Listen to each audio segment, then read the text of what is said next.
Hello guys, welcome to my YouTube channel. So இந்த வீடியோவில் நம்ம எதை பற்றி பார்க்க போகிறோன்னா, வில்லேஜ் அசிஸ்டன்ட் அண்ட் பஞ்சாயத்து செயலாளர் ரெண்டு வேலைக்கும் உள்ளான டிஃப்ரென்ஸ், யாருக்கு சம்பளம் அதிகம், so daily day to day லைஃப்பில் எந்த வேலையில் என்னென்ன பார்ப்பாங்க அப்படிங்கிறத பற்றின ஒரு ஷார்ட் வீடியோ தான் இது. வீடியோக்குள்ளே டேரெக்டாகவே போயிடலாம். ஃபஸ்ட்டு வில்லேஜ் அசிஸ்டன்ட் பார்த்தீங்கன்னா, இது எது கீழே வரும்னா ரெவன்யூ டிபார்ட்மெண்ட் கீழே வந்துடும். டிஎன்ஆர்டி அந்த பஞ்சாயத்து செயலாளர் போஸ்டிங் எதில் கீழே வரும்னா டிஎன்ஆர்டி அப்படிங்கிற மாவட்ட வாரியான டிஎன்ஆர்டி கீழே வந்துடும். ஸோ இந்த விஓ அசிஸ்டண்ட்டோட அஃபிஷியல் நேம் என்னன்னா வில்லேஜ் அசிஸ்டன்ட் சொல்லுவாங்க. டிஎன்ஆர்டியில் பார்த்துட்டு இருக்கிறது பஞ்சாயத்து செக்ரட்டரின்னு சொல்லிடுவாங்க. ஸோ விஓ அசிஸ்டண்ட்டுக்கு ஃபஸ்ட்டு எப்படின்னா உங்களுக்கு வந்து ஒரு எக்ஸாம் மாதிரி உங்களுக்கு தமிழ் எது தெரியுதா அப்படிங்கிறத செக் பண்ணுவாங்க. அதுக்கப்புறம் வந்து இன்டர்வியூக்கு கூப்பிடுவாங்க. சர்டிஃபிகேட் வெரிஃபிகேஷன் இருக்கும். இது எல்லாமே கம்ப்ளீட்டாக முடிஞ்ச அப்புறம் உங்களுக்கு வந்து ரிசல்ட் வந்து சொல்லுவாங்க. ஸோ இந்த ப்ராசஸ் எல்லாமே யார் பார்ப்பாங்கன்னா தாலுக்காவில் தான் பார்ப்பாங்க. ஸோ எக்ஸாம் வந்து முன்னாடியே சொன்ன மாதிரி ஒவ்வொரு ஏரியாவுக்குமே மாறும். ஸோ தாலுக்கா வைஸ் எக்ஸாம் எப்படி வைப்பாங்க, என்னென்ன கொஷின் கேட்பாங்க, கொஷின் கேட்பாங்களா மாட்டாங்களா, இந்த டீட்டெயிலாக மாறும். பட் பஞ்சாயத்து செயலாளர் பார்த்தீங்கன்னா இந்த கன்ஃபியூஷன்லாம் எதுவுமே கிடையாது. ஒரு 85% மார்க் வந்து 10th மார்க்கு, பேலன்ஸ் இருக்க 15%ல் 15 மார்க்ஸுக்கு மட்டும்தான் நீங்கள் வந்து 15 மார்க்ஸ் கிடையாது, 15%க்கு மட்டும்தான் வந்து இன்டர்வியூ தான். இது எக்ஸாம் கிடையாது. இன்டர்வியூ டேரெக்டாக போய் அட்டன் பண்ணுவீங்க. ஸோ இதில் வந்து மெரிட் லிஸ்ட் வந்து ஆன்லைனில் டேரெக்டாக உங்களுக்கு சொல்லிடுவாங்க. ஸோ ஆனால் வில்லேஜ் அசிஸ்டன்ட் ஜாப் பார்த்தீங்கன்னா ஆன்லைனில் வராது, போஸ்டரில் தான் எல்லா இன்ஃபர்மேஷனுமே வரும். ஸோ தகுதி பார்த்தீங்கன்னா ரெண்டுக்கும் ஒரு பெரிய விஷயம் வித்தியாசம் இல்லை. ரெண்டுக்குமே வந்து 10th கம்பல்சரி படிச்சிருக்கணும்னு கொடுத்துருக்காங்க. ஸோ ஏஜுமே பார்த்தீங்கன்னா ஜென்ரல் ஏஜ் வந்து 18லேருந்து 32 தான் ரெண்டு வேலைக்குமே. பட் இப்போ நீங்கள் ரீசெண்டாக பார்த்தீங்கன்னா வில்லேஜ் அசிஸ்டன்ட் வந்து ஏஜ் வந்து கொஞ்சம் இன்க்ரீஸ் பண்ணியிருந்தாங்க. ஐ திங்க் 38 வயசு வரைக்கும் உள்ளவங்க அப்ளை பண்ணலாம் அப்படிங்கிற மாதிரி. அதனால தான் தளர்வு உண்டுன்னு நான் ரெண்டுத்துக்குமே மென்ஷன் பண்ணிட்டேன். ஸோ இந்த ஏஜ் வந்து ஒவ்வொரு டிஸ்ட்ரிக்ட் இல்லை ஒவ்வொரு வருஷமே சேஞ்ச் ஆகும். பேலன்ஸ் டீட்டெயிலாம் மோஸ்ட்லி சேம் தான். ஸோ விவோ அசிஸ்டண்ட்டோட 2025 இருக்க இப்போ கரண்ட் சம்பளம் என்னன்னு பார்த்தீங்கன்னா 11,000லேருந்து 35,000 வரைக்கும் இருக்குது அப்படிங்கிற மாதிரி மென்ஷன் பண்ணியிருக்காங்க. பட் பஞ்சாயத்து செக்ரட்டரிக்கு கொஞ்சம் நல்ல சம்பளமே கொடுக்குறாங்க. 15,000லேருந்து 20,000 வரைக்கும். ஸோ இது இனிஷியல் சம்பளமே கொஞ்சம் நல்ல சம்பளமே பஞ்சாயத்து செக்ரட்டரிக்கு கொடுக்குறாங்க. ஸோ எங்கே நீங்கள் ஒர்க் பண்ணுவீங்கன்னு பார்த்தீங்கன்னா, நீங்கள் வந்து வில்லேஜ் அசிஸ்டன்ட் ஆஃபீஸராக போகிறீங்க அப்படிங்கிற பட்சத்தில் நீங்கள் விஓ ஆஃபீஸில் தான் உங்களோட வேலை இருக்கும். பட் பஞ்சாயத்து செக்ரட்டரிக்கு வந்து கிராம பஞ்சாயத்து அலுவலகத்தில் வேலை வந்துடும். ஸோ நீங்கள் விஓ அசிஸ்டண்ட்டோட முக்கியமான வேலையில் முக்கியமாக ஒரு நாளில் என்னென்னலாம் பண்ணுவீங்கன்னா, உங்கள் வாழ்க்கையில் வந்து அடிக்கடி வந்து அடங்கல், பட்டா, நிலத்தை அளக்கிறது, நிலத்தோட தன்மை என்ன, வருவாய்த்துறை, வருவாய் சான்று, அந்த மாதிரி கள ஆய்வு மோஸ்ட்லி நீங்கள் வந்து ஃபீல்டு ஒர்க் தான் நிறையா பண்ணுற மாதிரி இருக்கும். பட் பஞ்சாயத்து செக்ரட்டரிக்கு வந்து விஓ அசிஸ்டண்ட்டோட கம்பேர் பண்ணுறப்ப உங்களுக்கு என்ன மாதிரியெல்லாம் வேலை இருக்குன்னா, உங்களுக்கு திட்டம் கவர்மெண்ட்லேருந்து என்னென்ன திட்டம் கொண்டு வந்திருக்கான். ஸோ நிதி மேலாண்மை அப்படின்னு ஒரு வேர்டு இருக்குது. அப்படின்னா என்னென்னா கவர்மெண்ட்லேருந்து ஒரு ஃபண்டு கொடுத்தா அந்த ஃபண்டை வந்து எப்படியெல்லாம் யூஸ் பண்ணலாம். அப்புறம் வந்து ரிஜிஸ்டர் பண்ணுறது. ரிஜிஸ்டர்னா அந்த இடத்துல உள்ள உங்கள் பஞ்சாயத்தில் நடக்கிற எல்லா விஷயத்தையும் வந்து ஒரு ரிஜிஸ்ட்ரேஷனில் போட்டு ரிஜிஸ்டர் மாதிரி பண்ணி வைக்கிறது, ஆடிட் வேலை பார்க்குறது, கிராம சபா கூட்டம் நடத்துறது, இதுதான் வந்து பஞ்சாயத்து செக்ரட்டரியோட வேலை. உங்களுக்கு வந்து பட்டா சிட்டா அந்த வயல் பக்கம் போடுறது, ஃபீல்டு ஒர்க்கெலாம் வந்து வில்லேஜ் அசிஸ்டண்ட்டோட கம்பேர் பண்ணுறப்ப ஃபீல்டு ஒர்க்கு கம்மி. அதனால தான் வில்லேஜ் அசிஸ்டண்ட்டுக்கு கம்பல்சரி வந்து சைக்கிள் இல்லை பைக் ஓட்டணும்னு சொல்லியிருக்காங்க. பஞ்சாயத்து செக்ரட்டரிக்கு சைக்கிள் பைக் தேவையில்லை. அதுதான் அடுத்த பாயிண்ட்டு நான் போட்டுட்டேன் பாருங்கள். ஃபீல்டு ஒர்க்கு யாருக்கு அதிகம் அப்படின்னு பார்த்தீங்கன்னா, இந்த வில்லேஜ் அசிஸ்டண்ட்டுக்கு ரொம்ப அதிகம். நீங்கள் நிலத்தை அளக்க போகணும், கள ஆய்வு செய்ய போகணும், வீட்டுக்கு சர்வேலாம் எடுக்க போகணும். பட் நீங்கள் அதை கம்பேர் பண்ணுறப்ப பஞ்சாயத்து செக்ரட்டரிக்கு அலுவலக பணி தான் ரொம்ப அதிகமாக இருக்கும். அடுத்தது பார்த்தீங்கன்னா பணிச்சுமை அப்படின்னு பார்த்தீங்கன்னா வில்லேஜ் அசிஸ்டண்ட்டுக்கு கொஞ்சம் அதிகமாக தான் இருக்கும்.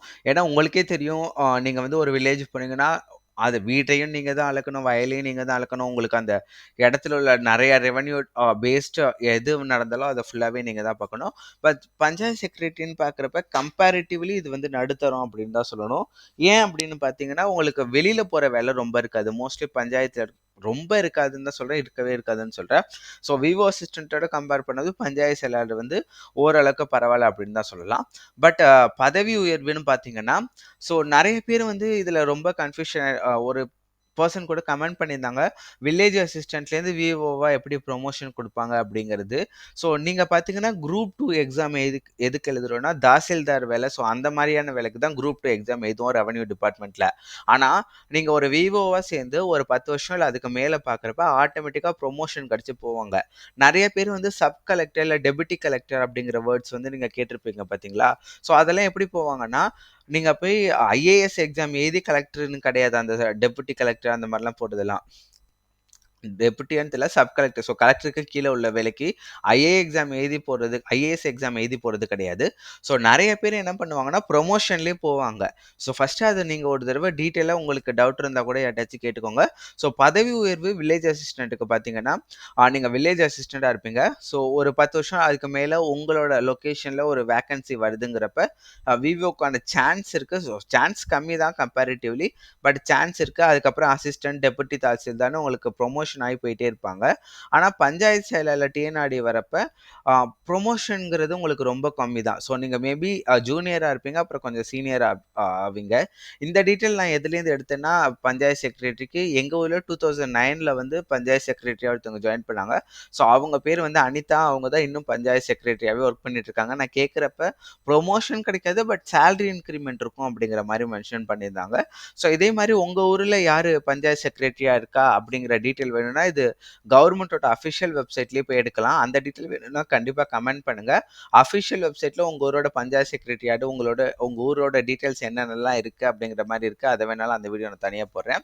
அப்புறம் வேலை தன்மைன்னு பார்த்தீங்கன்னா, இது வந்து ரெவென்யூ டிபார்ட்மெண்ட் தான் நான் முன்னாடியே சொன்ன மாரி.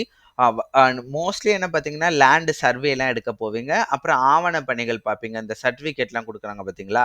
இப்போ நீங்க இப்போ விவோ அசிஸ்டன்ட்க்கு நேட்டிவ் சர்டிஃபிகேட் வேணும். நேட்டிவ் சர்டிஃபிகேட் எடுக்கிறதுக்கு நம்ம ஃபர்ஸ்ட்டு வந்து இ-சேவை மையத்தில அப்ளை பண்ணப்புறம், இந்த விஏஓ இல்லன்னா வில்லேஜ் அசிஸ்டன்ட் ஆஃபீசர் தான். வில்லேஜ் அசிஸ்டன்ட், விவோ அசிஸ்டன்ட் தான் வந்து போய் செக் பண்ணிட்டு இனிஷியலா வந்து அத அப்ரூவ் பண்ணுவாங்க. நீங்க அந்த இடத்துல தான் வாழ்றீங்களான்னு செக் பண்ணிட்டு அப்ரூவ் பண்ணுவாங்க. ஸோ அதுக்கப்புறம் தான் அது வந்து தாசில்தார், அந்த டெப்யூட்டி தாசில்தார் அவங்க கிட்டலாம் போகும். ஆனா, நீங்க இங்க பஞ்சாயத்து செயலர் பார்த்தீங்கன்னா, உங்களுக்கு மோஸ்ட்லி வந்து உள்ளூர் நிர்வாகம், கிராம சபா கூட்டம் நடத்துறது, ஃபினான்ஸ்ன்னு நீங்க தான் பார்த்துப்பீங்க. எவ்வளோ அமௌண்ட் வருது, எவ்வளோ வெளியில போகுது, அந்த டீட்டெயில் எல்லாம் உங்ககிட்ட இருக்கும். ஸோ பொதுமக்கள் தொடர்புன்னு பார்த்தீங்கன்னா, உங்க வில்லேஜ் அசிஸ்டன்ட் கிட்ட யார் யாரெல்லாம் போவாங்கன்னு பார்த்தீங்கன்னா, யார் யாரெல்லாம் புதுசா ஒரு இடம் வாங்குறோம், ஸோ இடத்துல ஏதாச்சும் அளக்கணும், ஒரு கம்பி வேலி போடணும், மோஸ்ட்லி பார்த்தீங்கன்னா, சொந்த இடம் வச்சிருக்கவங்க லேண்ட் பேஸ்டு டீட்டெயிலுக்கு, இல்ல வேற ஏதாச்சும் கவர்மெண்ட்லேருந்து ஏதாச்சும் குடுத்தாங்கன்னா, அந்த மாரி டீட்டெயில்ஸ்க்கு தான் போவாங்க. ஆனா, கிராம ஊராட்சி செயலாளர் போஸ்டிங் வந்து அப்படி கிடையாது. ஸோ நீங்க வந்து உள்ளூர் நிர்வாகம் பார்க்குறீங்க. உங்களுக்கு ஒரு பைப் சரியில்ல, ஒரு தண்ணி சரியில்ல, ஏதாச்சும் ஒரு புதுசா ஒரு திட்டம் வந்து கொண்டு வராங்க.